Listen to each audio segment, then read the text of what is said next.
We are blessed to have Tara Briggs with us here with her flute.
Welcome. As we begin, please turn off electronic devices. I invite you to enjoy the chapel, the back of the sanctuary, and know the joys and concerns in the book there. If you have little ones, we have a nursery downstairs, and after our service, I invite you all downstairs to enjoy hospitality and greet one another. Please note the announcements in your orders of service, with many ways to be engaged in this vibrant community.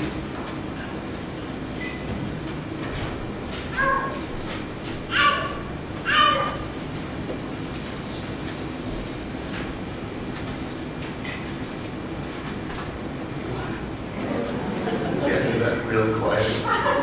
Good morning. How is everyone?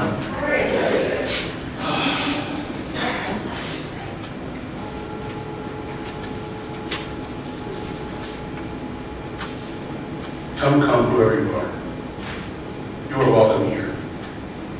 No matter your age, your size, the color of your eyes, your hair, your skin, you are welcome here. No matter whom you love, how you speak, or whatever your abilities, you are welcome here. You are welcome here whether you come with laughter in your heart or tears. You are welcome here. If you come here with an open mind, a loving heart, and willing hands, you are welcome here.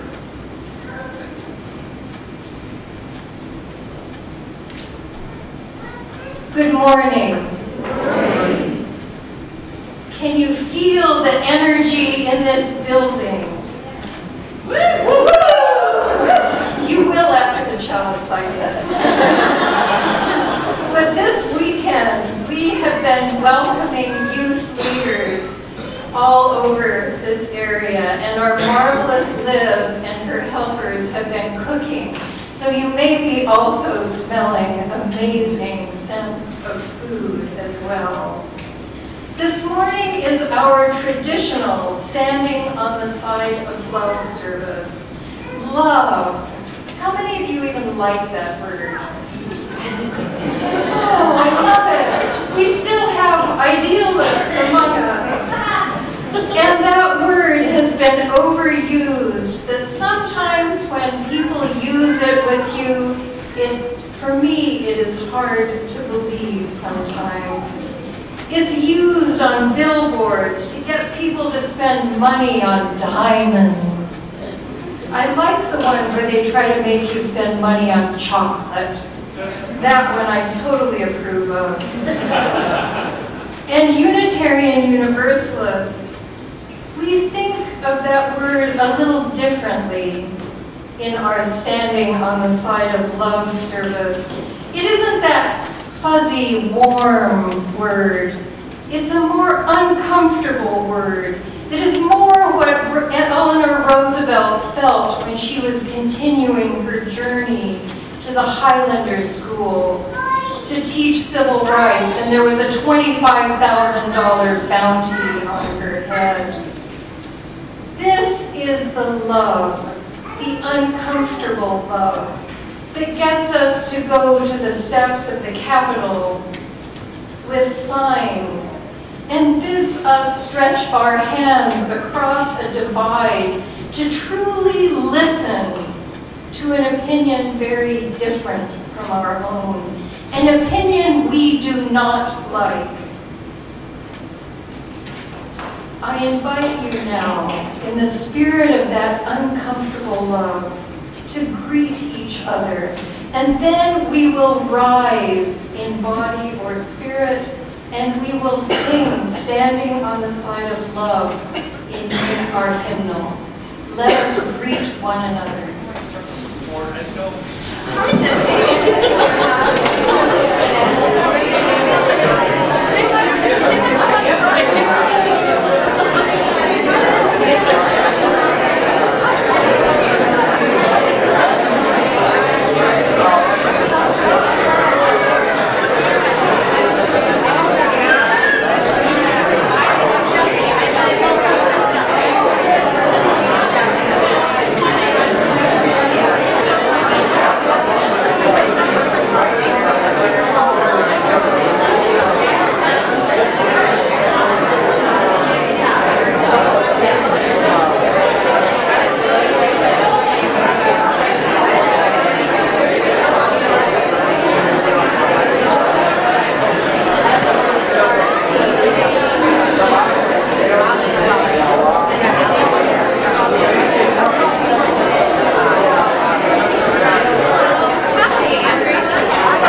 Ideas, I knew that my beloved and I could keep our relationship.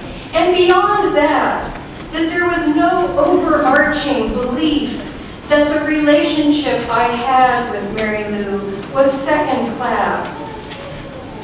I wanted people of my community to see what was, to see that I was a lucky woman. We didn't want to be surrounded by people who would look at us like, oh, poor dears. If only they'd found the right guy. We were very far from a Unitarian Universalist church for 24 years. So for about 9 years, when Lou and I were really feeling that we would belong to a Unitarian Universalist congregation, we still lived on the western side of Japan, in a little village of 15 families. There was no UU congregation there. But then, when we moved to Arizona, we found a church community. And in addition to believing in the principles, we wanted something more. We remembered when our bodies had started to reject going into the church of our ancestors, when we would sit in our car and look at the doors of the church and think, I don't want to go in.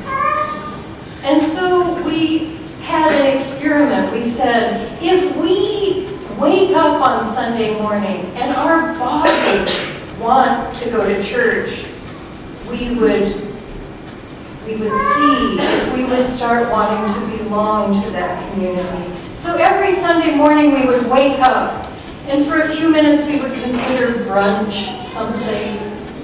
Like many of you consider, I know that's true. But every single Sunday, that desire to be with that community rose in us. And after a few weeks, we became members. But we kept that feeling.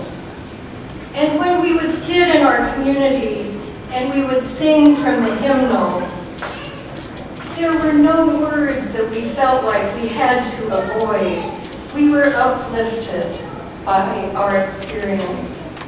And we were uplifted by joining, actually becoming a part of that community. And within only a few months, I felt a strong call to ministry. And I knew that within Unitarian Universalism, I could have a voice, and that having a voice would be fulfilling my personal gifts. And a big part of my belief is that we are here to fulfill our gifts. That why of being on earth. That we must each become to the best of our ability. That piece of the puzzle. That piece of that interdependent web of life. And I believe that web of life is waiting for us. And I think when I look around this country that there are lots of pieces missing right now. And that perhaps each of you has a piece to add to that place. And I still want to come here on Sunday mornings. I know I have to anyway, but I want to because together we offer a place where we can be in community and learn and grow from those struggles that challenge us.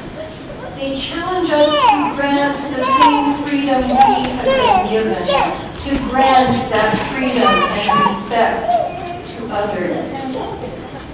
I am happy that people who still retain deep beliefs in another religion, but are unhappy with the policies, I am happy you have found a home here, and that you may be sitting next to an atheist,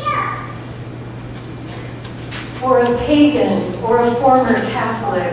I am here now because I believe that holding this place for transformation, for freedom and community is the best work I can do. Together, we have considered how to reach out to heal some of the ills of our world.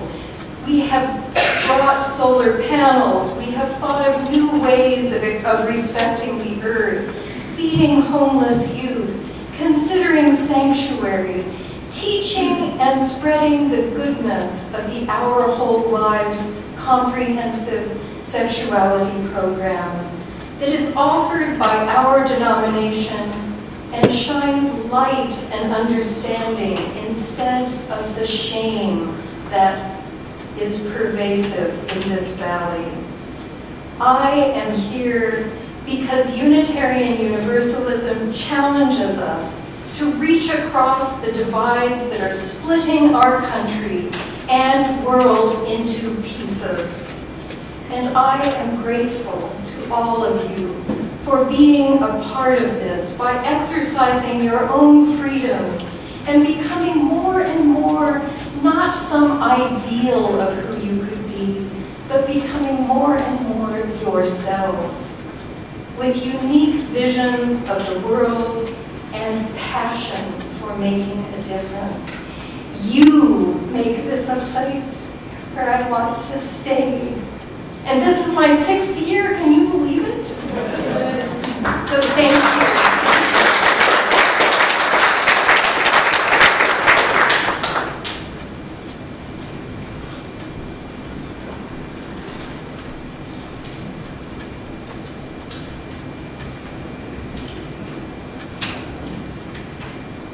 I'd like to invite all of the young and young at heart who'd like to come and listen to our story to come up now.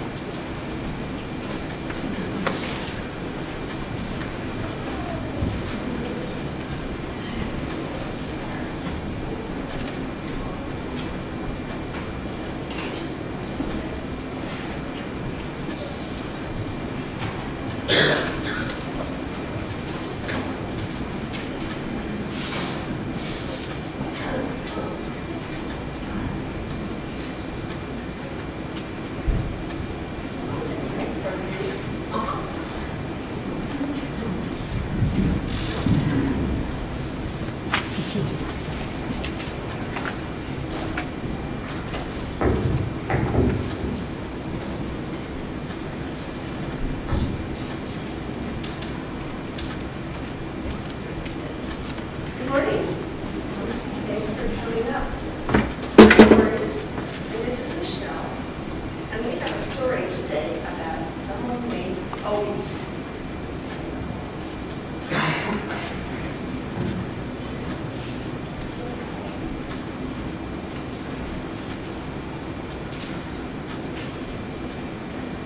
Okay. One day, Mario the monkey was doing what he loved best, swinging through the trees in the jungle, when something caught his eye. He saw a very strange bird, or at least he thought it was a bird.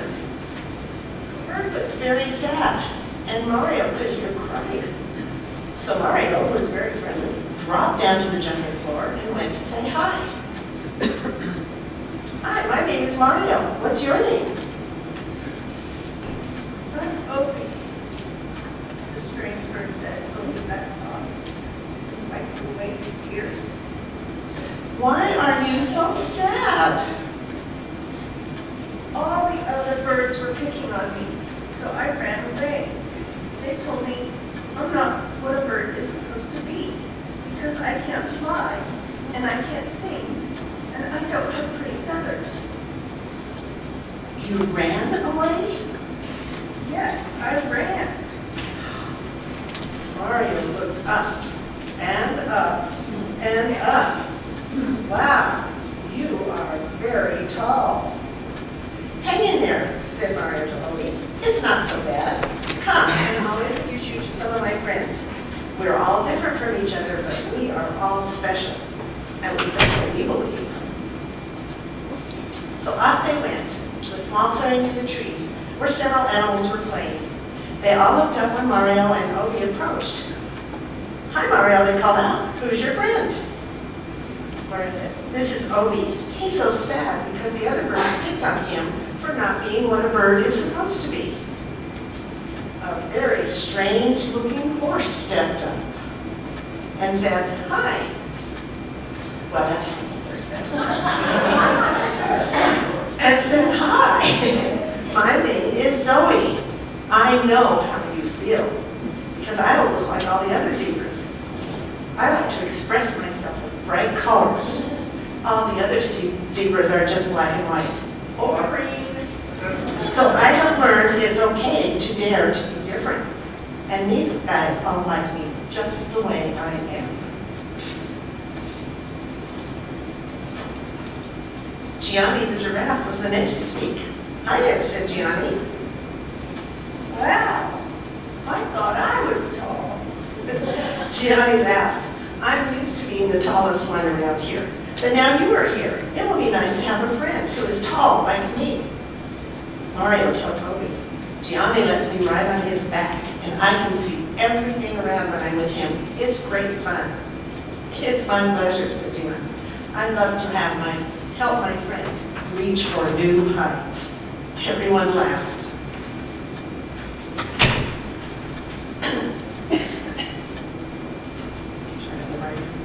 William the lion had some advice for Obi. Don't let those other birds keep you from your dreams. You are special. And I bet there are things you can do that those other birds can't do. Well, I can run faster than any of those other birds. In fact, I can run faster than a lot of the animals in the jungle. And my feathers may look weird, but they are very soft. See, said Liam, that's the spirit. Have courage and dream big. From out of nowhere, a beautiful but strange-looking bird flew down and landed on the bush right in front of Obi.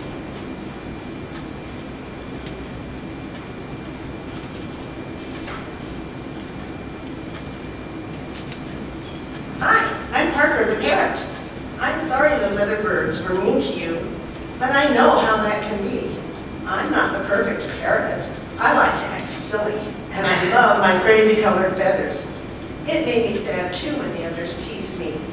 But then I found these friends. They like me for me. They helped me understand that I can always be me. I don't have to be like anyone else. So don't be afraid to always be you.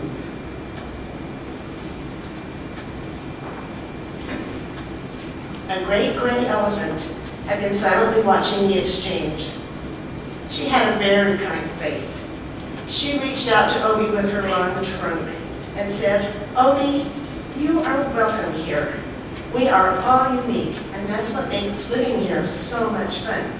You make our group even better, as long as you remember one thing, how much you are loved.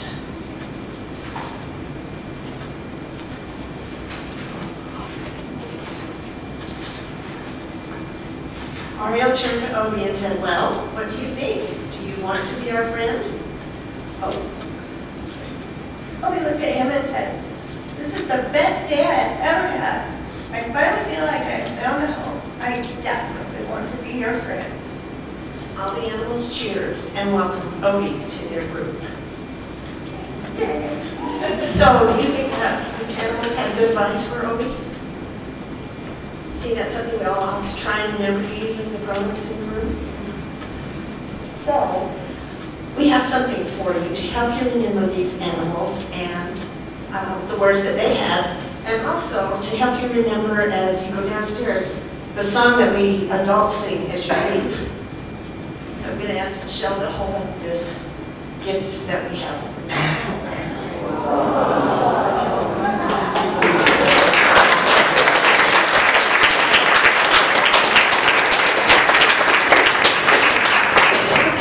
Everybody is going to have this hung on the wall, the big tall wall, so as you go down the stairs, you can look up and you'll see the animals there to greet you and remind you of the messages about how much you are all loved.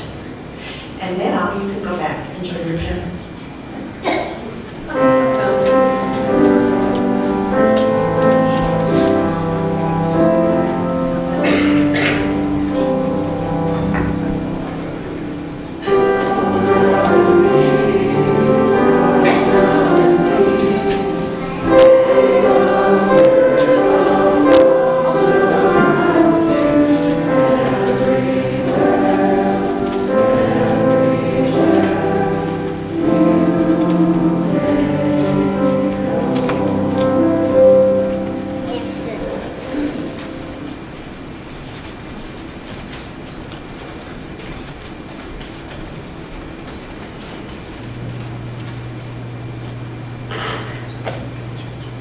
thank you, Lori and Michelle, for that marvelous Valentine for our children and youth.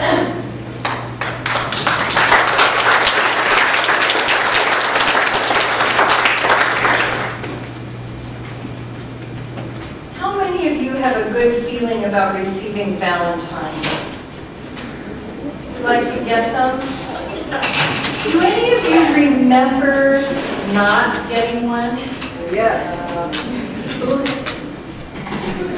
I remember one year in elementary school when I received 2 that had skunks on them. That was the thing with my generation, was that if you were like iffy about somebody, you'd send them ones like that had a skunk on them. I don't know, it said something nice, but it had a skunk. But last time we made Valentines, and I loved my Valentines. In fact, they're still in my purse. I had 2 Valentines, and they're still in my purse. But guess what? Somebody very close to me, whose name I will not mention, did not receive a Valentine. And that made me think about the dark side of Valentine's Day. Because you know, you look at those signs and you think, oh, but there's nobody who's going to give me flowers, or anyway. So what we're going to do today is we are going to make Valentines, but I want you to make enough Valentines that everyone has a Valentine, and no skunks. So, Liz, do you need to explain about making the Valentines? I don't think so. I think it's pretty self-explanatory. So everything on the tables is for you to use. Scissors. I didn't put out scissors because I thought that was dangerous. But I could give you some if you really want them. Okay. Okay, so let's go to work, and then we will be able to hear more music from that marvelous flute. So you're making the Valentines for people who are here. We also invite you, if there's somebody up at the Capitol who's doing something good, make a Valentine for them, and I will personally deliver it, I promise.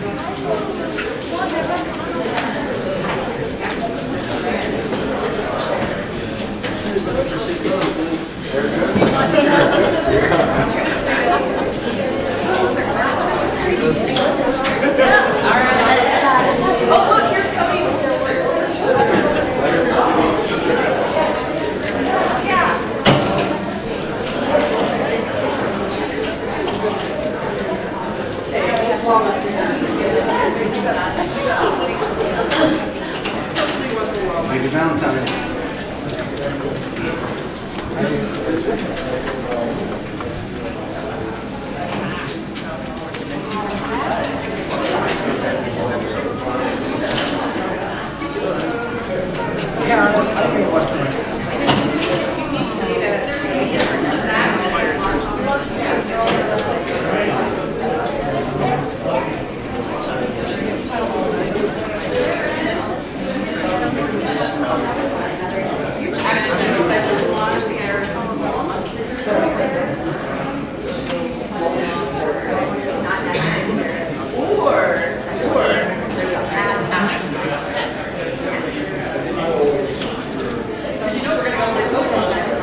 right, no ceremony with the delivery.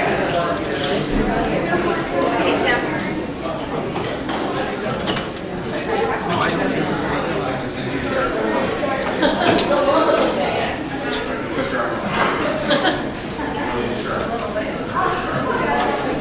Did you make a Valentine? You were beautiful and you were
Silver pencil, not working.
boys.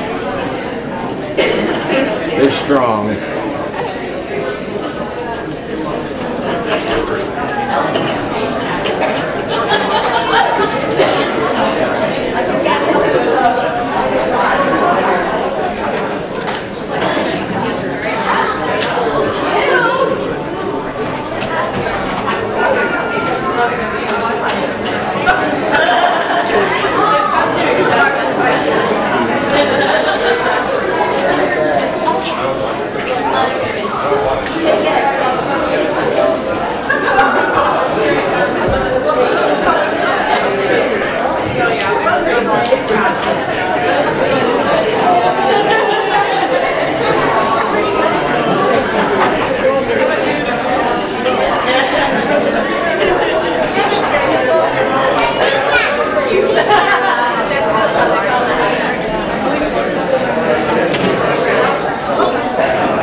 I have a feeling everyone has a Valentine. And so I'm just going to read you the Valentine that I'm going to take to the state capitol when I give the prayer next Friday. And I'll put it out on the listserv. Well, I think it might be it's the 24th, so it's not next. Anyway. Represent everyone and legislate with love.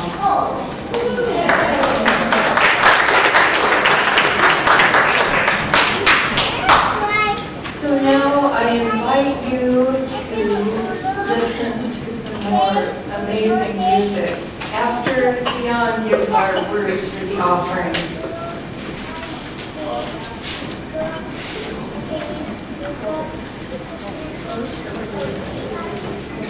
In the spirit of serving our wider community, it is our practice to share our worship service offerings with a charitable organization whose works align with our values and principles.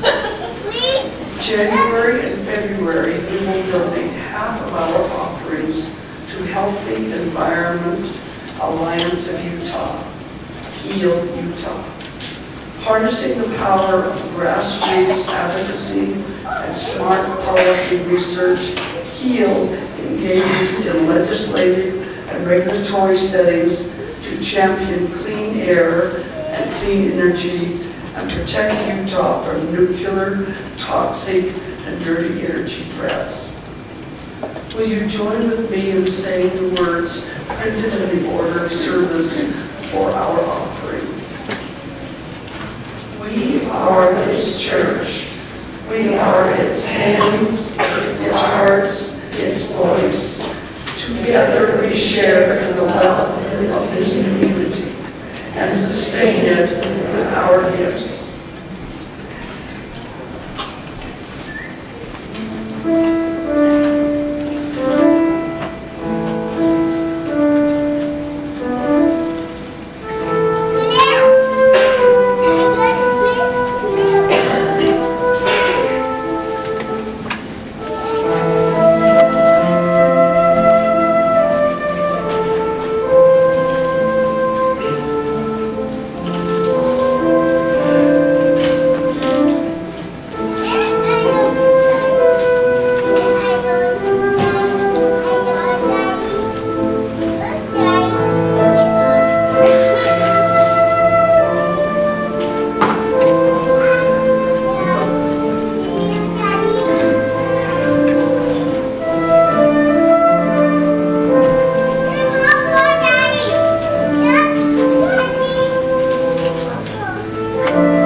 The HEAL Utah organization thanks you for their gifts.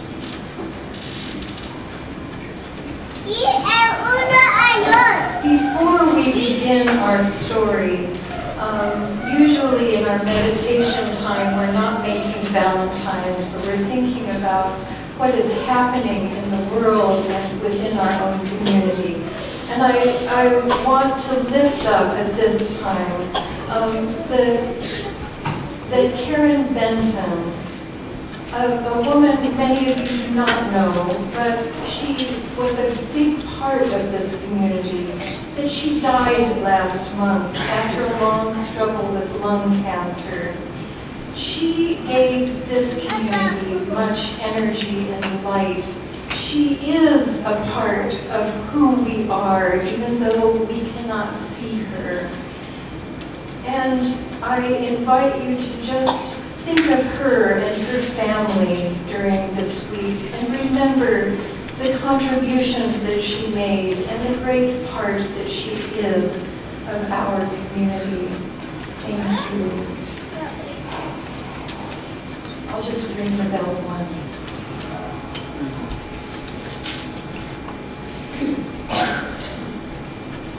I now invite Jordan Roberts to come up and we're going to tell you a story, a pioneer story about his ancestor. And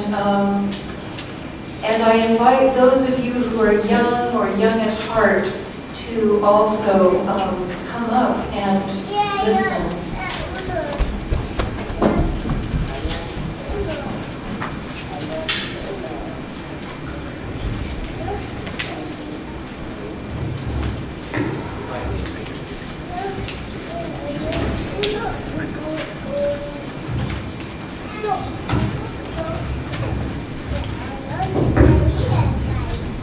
Okay, everyone, what are the tribes, the nations that make up Utah?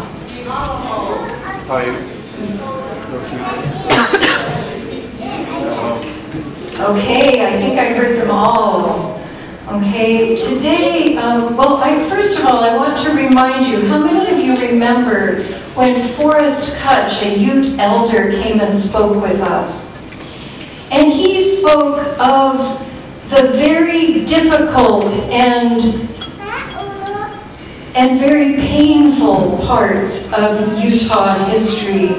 And at that time, we lifted up especially the Circleville massacre that happened in southern Utah.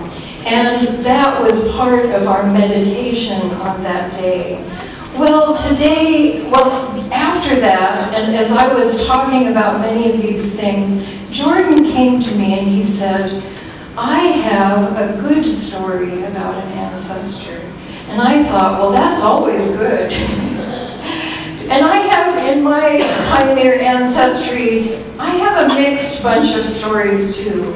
Because anyway, so one of these terrible events that Forrest Kutch lifted up when he was here was the Black Hawk War. How many of you have heard of the Black Hawk War? Some people? I invite you to investigate it as I have been this past week. You will find, as you find in history, that many, many different kinds of accounts have been written of the Black Hawk War. But basically, I want you all to imagine that you're living in your neighborhood and somebody comes and they park their car by your house and they start living in their car. And how are you feeling? What? We're kind of okay with that. Okay. Well, and then, okay, they know you're kind of okay with that. So they take the tent out of the back of their car and they pitch it in your back lawn. Okay, now, how are you feeling? Anybody feeling good? No.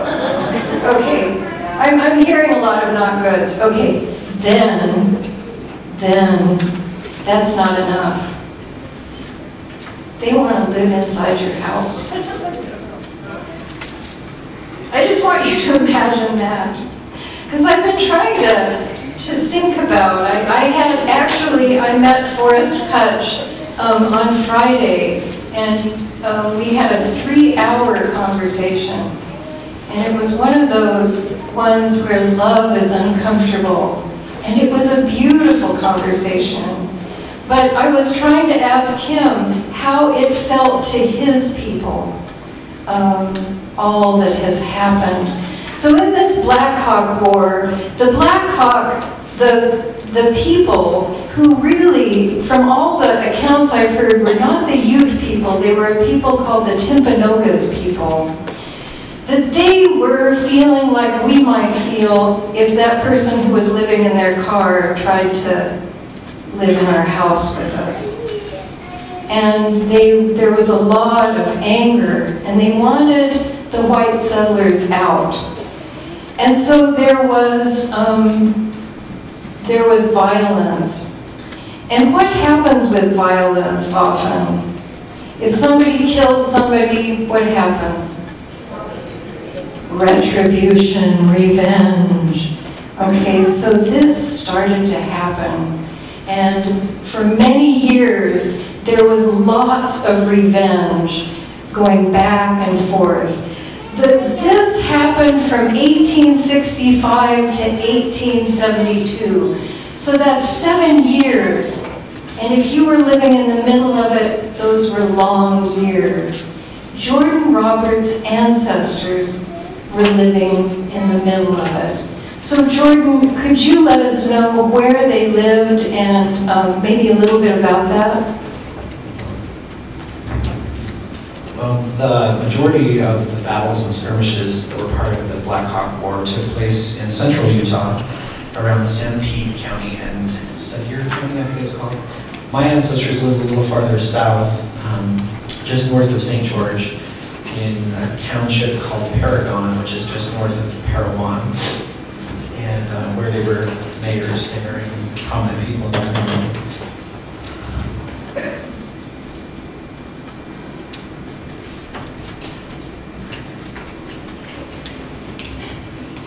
I'm afraid I don't have enough hands. Thank you, Jordan. Thank you. So One of the aspects of this was, okay, when a Native American came and killed a white person, guess what happened?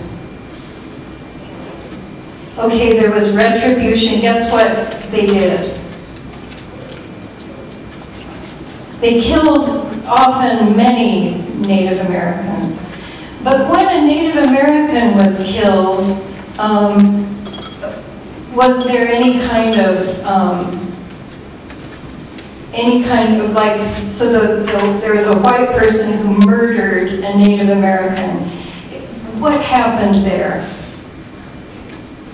Nothing. Except that the Native Americans would get angry and often there would be retribution on that side. But our beautiful Constitution that is supposed to protect everyone in this land, do you think that that Constitution, what did they do with the Native Americans? What were they considered in that Constitution? They weren't considered fully human. They were considered a little better than cattle or livestock, and had the same protection. Yeah. So, do you think that only happened in the Black Hawk War and in those old times? Okay. Have I told you the story of my brother who likes to speed? I don't think I have. Okay. So I have a brother who looks very much like me, only he's taller. And he is somebody who you just want to go hug. I know I feel that way because he's my brother. But he looks he has a real sweet, he's a very kind person.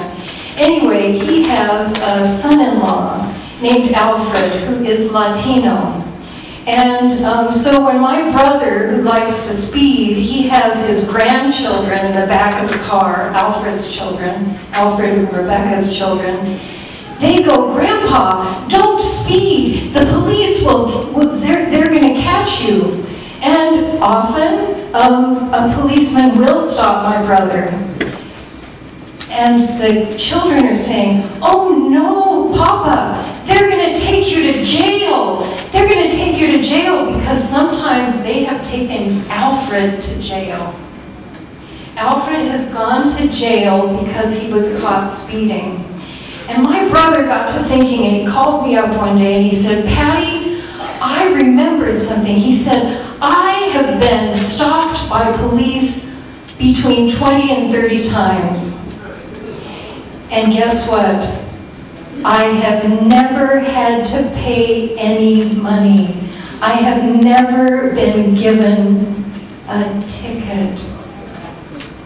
I have never been given a ticket." So if you think that things have really changed, they haven't. They haven't. So we're going to go back now to the 1860s in Utah. It's not, and this story was told to me last month by my brother. Okay, 2018 in Utah. Okay? But let's go back now. So this revenge killing in the Black Hawk War kept going back and forth, and lots of people were killed.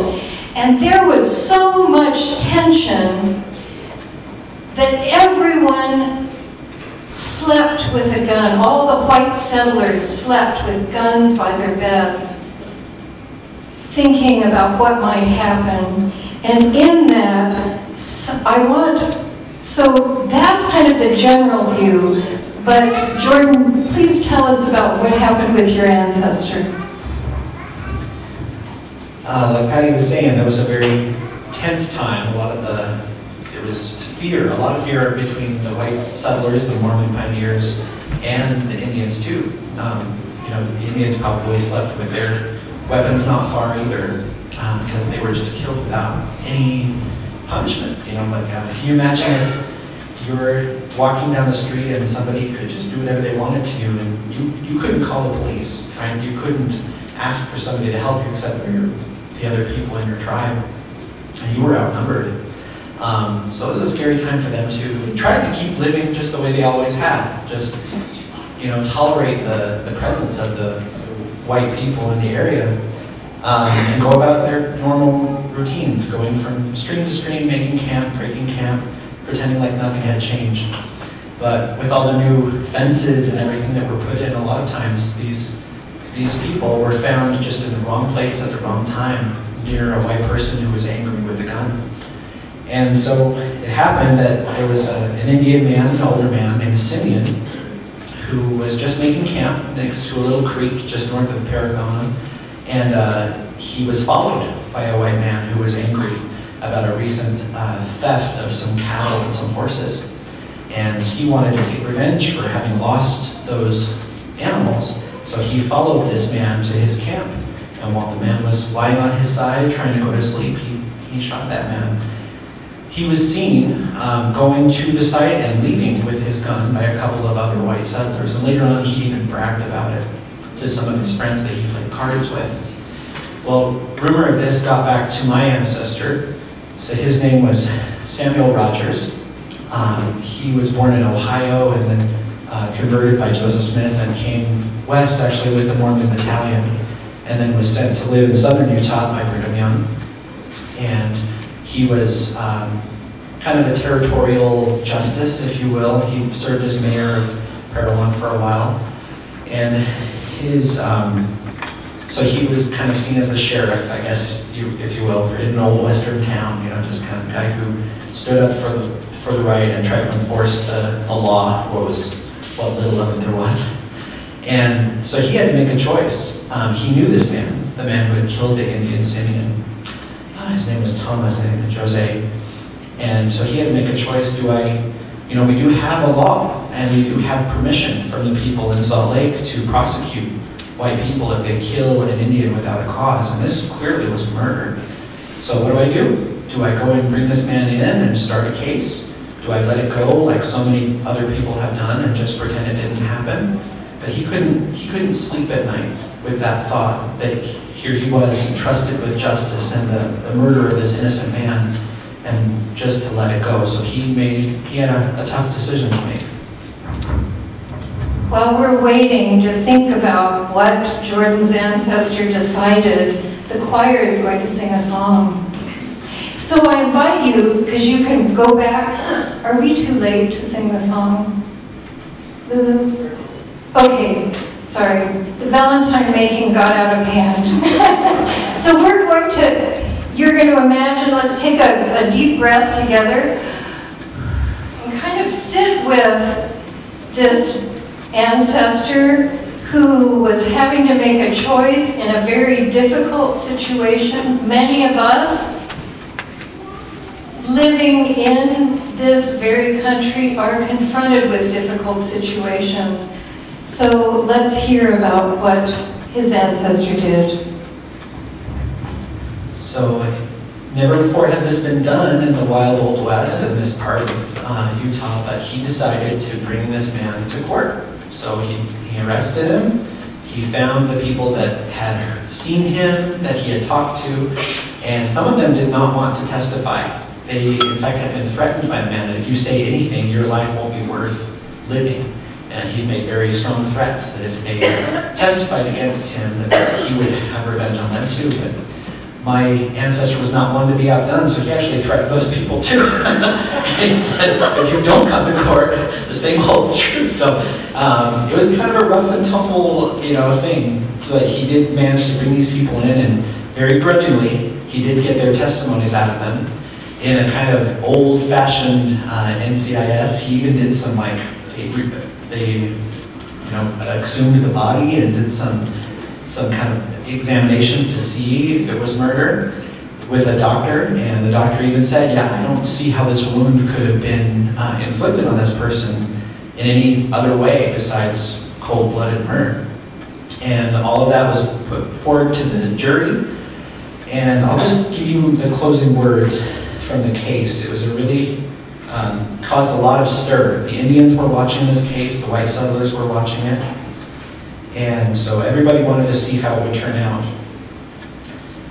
So just going forward really quickly to the end.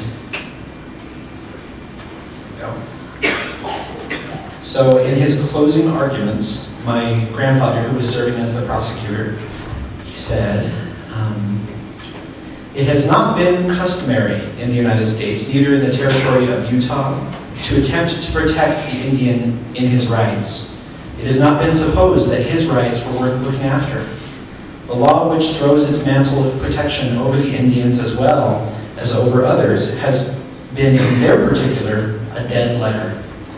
As unprejudiced men, we should consider that they have the same right to live that other men have. Shall the letter of the statute book remain dead in their regard? It rests with the gentlemen of this jury. We know full well that if something is not done to fill this infamous breach of the peace, that the avenger of blood will be on the back of the white man. Unless some attempt at atonement or palliation be made, it will be worse for this people. So in his last kind of attempt to sway the jury, he did appeal to their own selfish interest. He said, if we don't do something, there might be revenge attacks for this. We could suffer. You could lose daughters and sons and cattle and homes. But I think in his heart, it wasn't just self-interest that motivated his desire to seek justice for this man. It was his death and a sort of love. I'm sure he was also motivated to protect himself and his family and his friends. But people are messy, right? And I think underneath that is a sense of love and desiring for justice for everybody. In the end, the man was convicted. He was sentenced to 10 years, not the death penalty, as was sought by my grandfather. And he ended up only serving 1 and then was let go. So it's a sad case. Justice was only served a little. But I think it goes to show that we do the best we can do to seek justice in the ways that we can. And sometimes it's not going to be perfect, but the effort counts. And as a result of this case, a lot of people who would have otherwise continued to kill Indians didn't do it because they were scared. And they pointed to this man and said, he went before court, he just barely missed the death penalty. And it changed the tide. The Indians didn't feel as afraid. They knew that if one of their members were killed, they could go before a justice of the peace in the county and be heard. And so it reminds me of lots of wonderful stories from medicine too. In Arizona where I trained and where Patty did her chaplaincy, I helped take care of an immigrant who was brought into the hospital because he was sick, and he was brought in handcuffs. And our job was just to make him better so that he could go back to jail. It took a while. He took about 2 weeks to recover in the hospital, and during that time the police got tired of being around him constantly and having him chained up.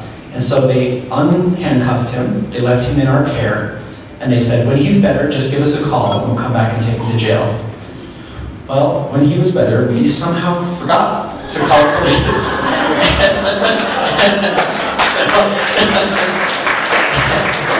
I don't know what happened to him. I hope he's okay. But I know he didn't go straight back to jail. Every little bit counts. Thank you, Jordan. Now you may all go back and sit down, and we're going to sing I wanted you to hear this story because often we are in a difficult situation, and the part that we can play may not be perfect, but I know that each of us has a part to play, and that now looking back, these are the things that give us a sense of pride about our ancestors and will make people proud of us 50 years from now. Thank you. And now I invite you to, in that fire of commitment, to rise in body or spirit, and we will sing.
Amen.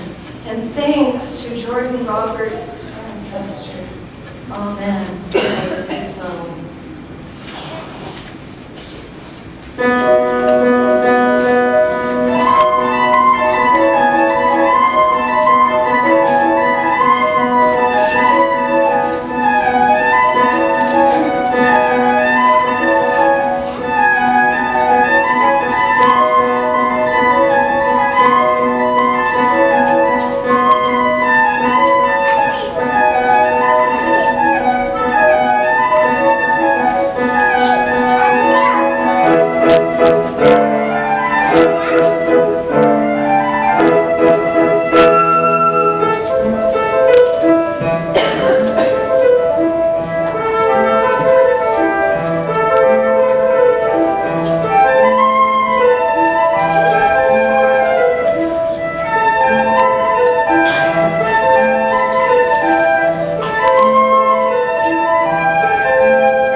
why often when I ask why they're here, they say, because it's a free concert. Thank you, Tara and Rick.